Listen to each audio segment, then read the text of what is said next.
In the gripping finale of the previous episode, Nuri made a heartfelt plea to Dohee, urging her to attend the school reunion.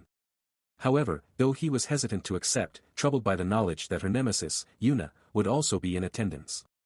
Complicating matters further, Mr. Ha's recent proposal to collaborate with Yuna seemed to seal her fate, forcing Dohee to brace for an inevitable confrontation. Amid these turbulent thoughts, Dohee found a small escape in stress eating, her mind swirling with anxiety. Just as she was about to indulge in another piece of chocolate, Jun Won unexpectedly reached out, snatching the chocolate from her hand and popping it into his mouth. Dohee, already on edge, snapped irritably, suggesting Jun Won get his own chocolates if he wanted some. Jun Won, unfazed by her irritation, remarked that he noticed Dohee often turned to chocolate when stressed and was curious to see if it would have a similar calming effect on him. With a weary sigh, Dohee admitted that indulging in chocolate at least helped curb her cravings for cigarettes, a lesser of two evils in her struggle to manage stress. Sensing an underlying tension, Dohee reluctantly offered Jun Won the rest of her chocolates, her gesture laced with concern. Jun Won, puzzled, asked why she would give them to him. Dohee, masking her own turmoil with a composed expression, responded that it was clear he hadn't been having the best day either, implying that a little sweetness might just make it better. As the interaction between Jun Won and Dohee continued, Jun Won reluctantly accepted the chocolates, admitting that he wasn't particularly fond of them but would take them since she offered. Dohee, sensing a chance to shift the mood, casually asked if he was there for a smoke, suggesting he shouldn't mind her and proceed if he wished. To her surprise, Jun Won disclosed that he had quit smoking, a statement that immediately raised Dohee's suspicions. With a knowing look, Dohee patted down Jun Won's coat, her fingers finding exactly what she expected, a pack of cigarettes. She couldn't help but tease him, calling him out for being a liar, noting how hard it is to quit smoking from her own experience. Jun Won conceded, acknowledging the challenge, especially from someone who knew all too well. Dohee then turned the conversation to a more serious note, urging Jun Won to quit smoking given his father's battle with lung cancer, hinting at the genetic risks involved. Curious, Jun Won asked Dohee about her own family's health history, to which she responded with uncertainty and a clear preference for ignorance on the matter. Leaning in, Jun Won proposed a playful bargain. Concerned about her sugar intake, he suggested that if he gave up smoking, she should give up eating chocolates. Dohee balked at the idea, humorously protesting that without smoking or chocolate, she'd be left without any stress relievers. Jun Won, with a mischievous twinkle in his eye, suggested an alternative, kissing as a wholesome activity that could benefit them both. Before she could react, he leaned in and kissed her. Startled by the sudden intimacy, especially at work, Dohee exclaimed, questioning his sanity. Jun Won, ever calm, rationalized their actions by comparing them to the everyday indulgences of smoking and eating chocolate at work, challenging the norms of workplace behavior with a cheeky retort. Jun Won's grin lingered as he playfully suggested they make a bet, he would give up smoking if Dohee gave up eating chocolates. Dohee, still reeling from the unexpected kiss and Jun Won's nonchalant attitude, was momentarily flustered. Despite her confusion, she firmly agreed to the bet, stating that the loser would have to grant a wish to the winner. Jun Won curiously asked if there was something she wanted from him. Dohee replied that she would think about it, feeling content and asserting that she seemed to have everything she wanted at the moment. As they spoke, Jun Won's gaze fell to Dohee's lips, noticing a smudge of chocolate.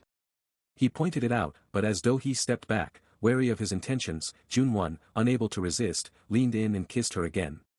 Dohee knew this shouldn't happen a second time, yet she found herself unable to push him away. After the kiss, Jun Won confessed that he genuinely liked her as a person and admitted she was the first woman he ever felt compelled to kiss every time he saw her. His words set Dohee's heart ablaze, a symphony to her ears. However, as she looked into his eyes, her passion cooled slightly, though his lips smiled, his eyes did not mirror the warmth, casting a shadow of doubt over his expressions. As Jun Won turned to leave, Dohee called out to him, reminding him of his earlier statement about enjoying giving more than receiving. Acting on impulse, she seized his tie and pulled him in for a kiss. This kiss was her assertion of control, a declaration of her independence. Pulling back, she told him firmly that she was also someone who preferred to do things on her terms and disliked being controlled, hence why this kiss was from her to him, an expression of her autonomy and strength. Jun Won's nights were haunted by a recurring nightmare in which his mother, engulfed in flames, desperately called out for his help as a child. He awoke abruptly in the middle of the night, his heart racing, as he reached for his medicine, only to remember with a pang of disappointment that he had finished the last of it. His eyes then landed on the chocolates Dohee had given him earlier that day. With little else to calm his nerves, he unwrapped a piece and ate it, finding the sweetness a bit too much for his taste but hoping it might soothe him nonetheless. The following day at the office, Dohee was in need of a coffee boost but learned from a colleague that the coffee machine was out of order. The colleague offered to make coffee for her instead, using a small backup method. As they chatted near the makeshift coffee station, another colleague couldn't help but comment on Jun Won's appearance that day, remarking how striking he looked in his all-black suit. The coffee making proved to be a challenge, with the colleague struggling to open the tight-sealed coffee bottle. Dohee stepped in to give it a try, but she too found it difficult to manage. Just then, Jun Won approached, effortlessly took the bottle from Dohee's hands, and opened it with ease. Surprised and grateful, Dohee thanked him for his help. Jun Won simply flashed a warm smile and replied with a polite, "You're welcome," before walking away, leaving a small, lingering connection in the air between them. In the midst of a busy afternoon, Jun Won took a moment to compliment Dohee on how she looked with her hair up, a small gesture that lightened the mood. He then suggested he would drive them to their upcoming meeting and asked for the keys. Dohee, ever independent, insisted that she knew the location well and, considering their professional roles, it was more appropriate for her to drive. Jun Won, firm in his approach, reiterated his request without wanting to repeat himself, signaling that he intended to take the driver's seat this time. As they settled into the car, Dohee remarked on Jun Won's assertiveness, half-jokingly accusing him of pushing his luck. Jun Won, quick to turn the exchange playful, asked if his actions had made her heart flutter, to which Dohee sighed and dismissed the idea, steering the conversation back to work matters. Jun Won inquired about the preparations for the upcoming event presentation. Dohee assured him that everything was nearly complete and that she would provide a detailed progress report upon their return to the office. However, Jun Won waved off the need for such formalities, expressing full confidence in Dohee's capabilities and trusting that the presentation would be perfect, as always. His trust and casual affirmation of her skills brought a thankful smile to Dohee's face. As their conversation flowed, a sudden mischievous grin crossed Dohee's face. She seized the opportunity to suggest taking over the homepage project since Miss Yang, who was initially responsible, had to step down due to health issues. She pointed out the urgency of finding a replacement and positioned herself as the ideal candidate. Jun Won, with a teasing grin, remarked on Dohee's apparent work addiction but gently reminded her not to overburden herself. He reassured her that she didn't have to carry all the weight alone, showing a supportive side that balanced his earlier playfulness with genuine concern. While processing Jun Won's observation about the unacknowledged burden she carried in her work, Dohee's contemplation was abruptly interrupted by the buzz of her phone. The message she saw sparked a flash of tension across her face. It was from her mother, urgently requesting money for this month's hospital bills. The texts were harsh, laden with accusations and blame for not sending the money on time, causing Dohee to feel a wave of disappointment and frustration wash over her. Noticing the sudden change in Dohee's demeanor, Jun Won expressed concern, inquiring about the cause of her distress. Caught off guard and not wishing to delve into personal matters, Dohee brushed off his concern, labeling the message as just a spam text. To put a stop to the emotional turmoil, she took a decisive step and blocked her mother's contact right then. In the midst of the busy office atmosphere, the director approached Jun Won and Dohee, expressing his genuine gratitude for their dedication and hard work, especially for staying late beyond normal working hours. As he wrapped up his commendations, he reminded Jun Won of the scheduled encounter with Director Kim of Samul Mart on the evening of October 30th, a meeting that held significant importance. To Dohee's surprise, the director also insisted that she attend, despite her not being directly involved in the project. Initially taken aback and slightly nervous, Dohee quickly composed herself and assured him of her attendance.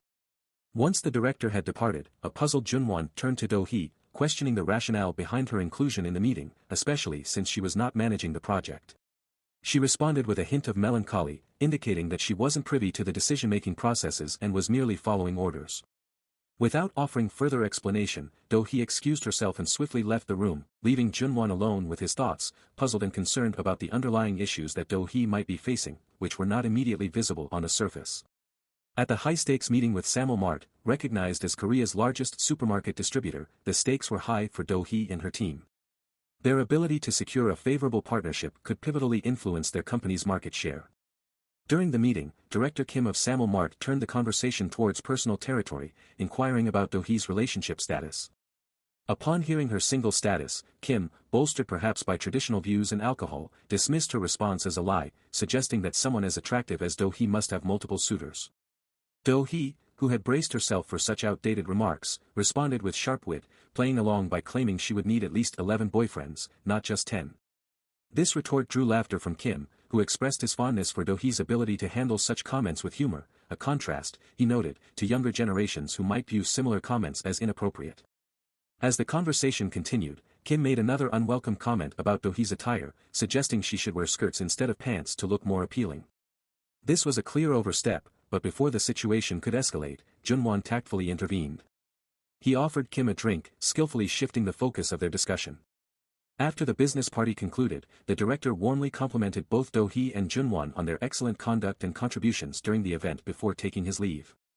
Do-hee, feeling emotionally drained from the night, quickly started to head home, eager to escape the formalities and intrusive conversations. However, as she walked away, Jun Won reached out, urging her to wait. When she turned back to face him, the surprise was evident on his face. Do-hee's eyes were visibly red from crying. In a swift movement filled with emotion, she pulled her hand away, and as she opened her mouth to speak, her voice failed her. No sound came out, and in a flash of panic, she realized she might be on the cusp of another time loop. Jun Won, noticing her distress, asked if she had mentioned a time loop. Do-hee was stunned. How had he known what she was about to say? Before she could further probe the mystery or the reality around her, time itself seemed to reset, plunging her back to the morning of October 30th. Frustration and despair washed over her as she faced the prospect of reliving the same day. Back at the office, amidst her tasks, Do-hee's mind was consumed with thoughts about Jun Won's uncanny ability to perceive her unspoken words. The realization that she couldn't speak just before a time loop began, coupled with Jun Won's reaction, suggested he might share a deeper connection to the phenomenon than she had previously realized. Despite her curiosity and the urgency to discuss this revelation, she noticed Jun Won's sour mood, likely a reflection of his own disdain for the repetitive loop. Do-hee decided to hold off on broaching the topic, considering the timing inappropriate given Jun Won's apparent frustration with the loop. As the evening unfolded, a sense of déjà vu permeated the air, with events mirroring the past with eerie precision. This time, however, Jun Won's demeanor was markedly different. His frustration and anger over the repetitive nature of the time loop seemed to reach a boiling point, and in a moment of distress, he inadvertently shattered a glass in his hand. The sound of breaking glass cut through the chatter of the event, drawing immediate attention to him. The room fell into a concerned hush as people noticed the shards of glass and the blood beginning to drip from Jun Won's hand. Despite the obvious pain and chaos caused by the incident, Jun Won maintained a composed facade. With a straight face tinged with discomfort, he quickly apologized to the surrounding crowd, attributing the mishap to his hand having slipped. Observing this, Kim appeared irritated, adding to the already strained atmosphere. However, Do-hee, with her characteristic quick thinking and calm demeanor, immediately stepped in to defuse the situation. She poured a drink for Kim, aiming to lighten the mood and divert attention from the incident. Kim, somewhat placated by Do-hee's gesture, acknowledged her efforts and, with a nod to her charm, declared that he would overlook Jun Won's mishap this time, attributing his leniency to Do-hee's presence and appeal. Jun Won, meanwhile, remained silent, his expression hard as he observed Do-hee, who appeared visibly upset with him. After the party, Do-hee, feeling a mix of relief and frustration, believed she had managed to keep the situation under control well enough that the day should not repeat. However, needing clarity and perhaps reassurance, she confronted Jun Won about his outburst.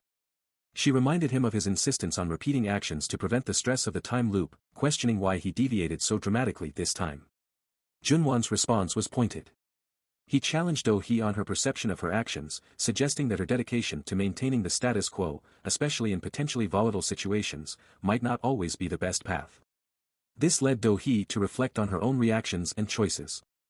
She posed rhetorical questions about the extreme actions she might have taken, painting a vivid picture of the potential consequences such as escalation, demotion, or even being forced out of her job. Do-hee's passionate outburst underscored the deep-seated issues she faced as a woman in a male-dominated workplace, where despite her competence and hard work, she was often reduced to her physical appearance. She expressed to Jun Won that he could never truly understand her position, feeling trapped in a cycle of superficial judgments with no real support system beyond the company itself. This raw exchange revealed the depth of Do-hee's struggles within her professional environment and her personal battles with societal expectations. After voicing her frustrations and the challenges she faced, Do-hee's demeanor softened slightly as she tended to Jun Won's wound with her handkerchief, suggesting he visit the hospital if the loop did not resume the next day. As midnight approached, Jun Won watched the clock anxiously, hoping the relentless cycle had finally broken. When the clock ticked past 12 without incident, relief washed over him, confirming that time had moved forward. The following Saturday, despite the resolution of the time loop, Do-hee found herself unable to shake thoughts of Jun Won, which stirred a mix of irritation and reflection. As she reached for a chocolate bar from her drawer, Jun Won unexpectedly appeared at her office, watching her with a calm, unreadable expression. Misunderstanding his intent, Do-hee quickly claimed she hadn't actually eaten the chocolate, only imagined doing so. With a playful yet decisive gesture, Jun Won took the chocolate from her, opened it, and encouraged her to eat it, declaring light-heartedly that they might as well accept that she had lost their bet. As Dohee indulged in the chocolate, Jun Won glanced over at her computer screen and raised an eyebrow at the choice of words in her document, pointing out that they seemed inappropriate for an official submission. He offered his assistance to refine the work, but Dohee, initially resistant and insistent on handling it alone, hesitated. Jun Won gently reminded her that it was the weekend and she deserved some rest too, they could complete the task more efficiently together. He reiterated his earlier assurance that she didn't need to bear the burden alone. Finally acknowledging the wisdom in his words and perhaps recognizing the need for support, Dohee accepted Jun Won's offer. In a moment of quiet reflection after their collaborative work session, Jun Won took the opportunity to address the previous day's events. His apology came uncharacteristically, marked by averted gazes and awkward pauses, traits not usually associated with his composed demeanor. He admitted to acting out of frustration, acknowledging that Dohee, who had already been under considerable stress, was undeservingly affected by his actions. His candidness revealed a vulnerability rarely seen, suggesting a depth of emotion he often kept well hidden. Dohee listened intently, her expression thoughtful. Instead of immediately accepting his apology, she chose a cautious approach, indicating that his future actions would be the true test of his sincerity. Jun Won responded with a light-hearted laugh, perhaps to ease the tension, and playfully remarked on the strictness of her judgment, reminding her of his role as the chief manager. In response, Dohee closed the distance between them with a gentle kiss on his cheek, her action breaking through the formal barriers that typically defined colleague relationships. With a teasing tone, she pointed out that their connection clearly transcended typical workplace boundaries. After all, ordinary colleagues don't share kisses. Dohee swiftly gathered her belongings and began to make her way out of the office, her movements brisk and purposeful. Caught off guard, Jun Won watched her for a moment before a playful grin spread across his face. He seized the opportunity to connect. His voice carried genuine concern, emphasizing that she had been tirelessly working since dawn and suggesting that perhaps they could share a meal together. Dohee, however, paused to reveal she already had plans. Undeterred by her initial response, Jun Won smoothly offered a compromise, proposing, "If you haven't brought your car, let me drive you to your engagement." Upon arriving at Dohee's destination, Jun Won's eyes quickly found Ian waiting expectantly for her. His curiosity piqued, Jun Won remarked with a hint of surprise, "So, the friend you're meeting is Ian?" He added, probing a little, "It's quite unusual for two friends of the opposite sex to meet alone on a weekend if they're just friends." Dohee responded with a dismissive chuckle, quickly putting any underlying questions to rest. "I don't see Ian as a guy at all, he's more like a genderless friend to me," she asserted, her words firmly drawing a platonic line in her friendship with Ian. As Dohee observed Jun Won's reactions and comments regarding Ian, a fleeting thought crossed her mind, was Jun Won showing signs of jealousy? However, she quickly brushed aside the idea, reminding herself of his earlier assertion that he harbored no romantic feelings for her. Still, she couldn't help but wonder how their interactions, especially the kisses they had shared, might be influencing their relationship dynamics. Caught up in these thoughts, Dohee was startled when Jun Won suddenly closed the distance between them, pulling her gently toward him. He leaned in close, his breath warm against her ear as he whispered playfully, "What do you think? I don't smell like cigarettes, do I?" His words were light, intended to tease but also to show her that he had indeed quit smoking, as he had promised. Dohee, taken aback by his proximity and the intimate nature of his question, found herself at a loss for words. Before she could gather her thoughts, Jun Won pulled back with a smirk, proud of his little demonstration. The unexpected moment was abruptly interrupted by Ian knocking on the car's window. His presence brought a shift in the atmosphere, as he peered in with a concerned expression, immediately questioning Dohee about her flushed face. "You haven't fallen for that Jun Won jerk, right? You're not dating him, are you?" he asked, his voice laced with worry and perhaps a hint of his own feelings. Dohee quickly reassured him, attempting to defuse the awkward situation by linking it to Nuri's incessant teasing, and now Ian's similar behavior. Ian, perhaps trying to distract from his concern or to showcase his suitability as a more desirable companion, flexed his muscles and boasted about his physique, suggesting that a real man should be built like him. Exasperated and a bit embarrassed by Ian's display, Dohee sighed and dismissed his antics with a quip about saving his gun show for someone who might appreciate it more, like his girlfriend. She then redirected the conversation to more neutral ground, insisting they head out for a meal together since she was hungry. Her ability to navigate these complex personal interactions highlighted Dohee's maturity and her knack for maintaining a balance between her friendships and the evolving, ambiguous relationship with Jun Won.